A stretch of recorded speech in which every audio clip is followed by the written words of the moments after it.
Yeah, I know. You know what I'm talking about today. You can see it in the description down below.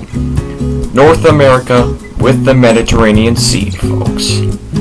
So, before I get started on what I'm going to talk about for this video, make sure to like, subscribe, and comment down below if you want any more.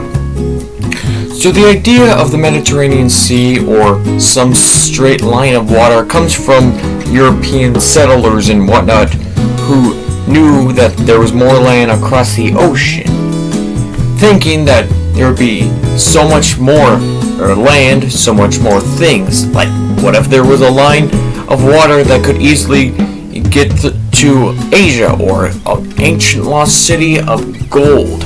Well, that was almost historically accurate, because Spain found the Aztecs that had so much gold. But anyway, if the Mediterranean Sea was in the North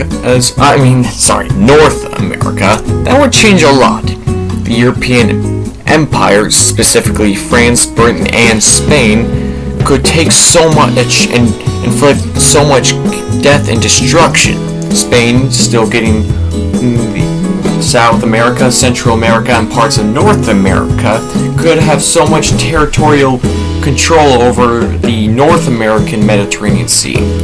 France would still have less territories in North America, but still nonetheless, Britain would still conquer its colonies in North America, Canada, and the colonies that would become the United States of America.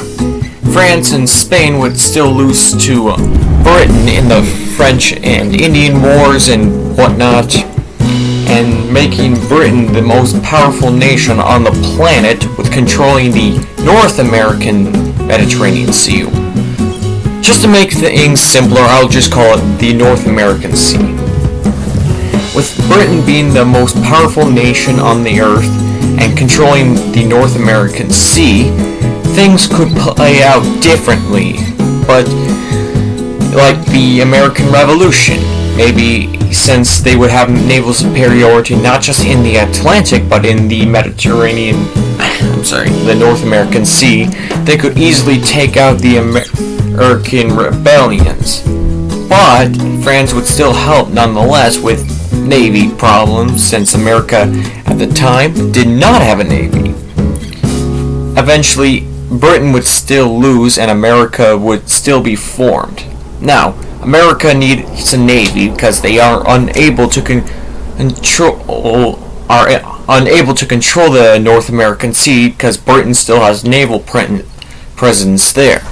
So Washington and the American nations, as they continue to grow on, prepare to make their own navy due to recent expansions, thanks to France giving Louisiana and all the other territories of the Louisiana Purchase, making America a little more stronger.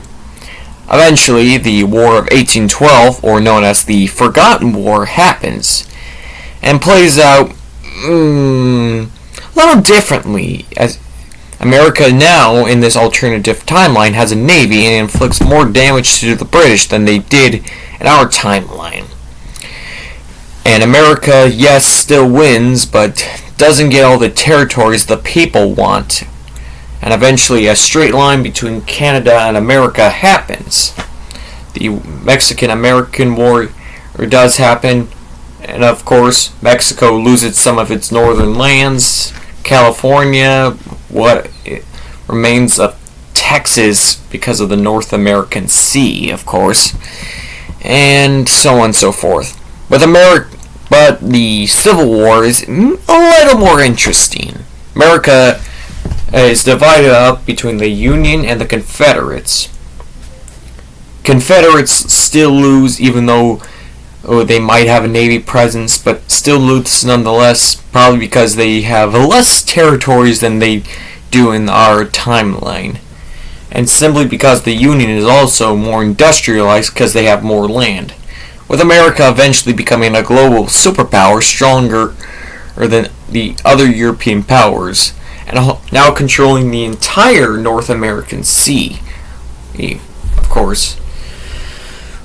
America does historically go through all its wars eventually in the 20th and 21st century, just with a little less land, but still making it protected.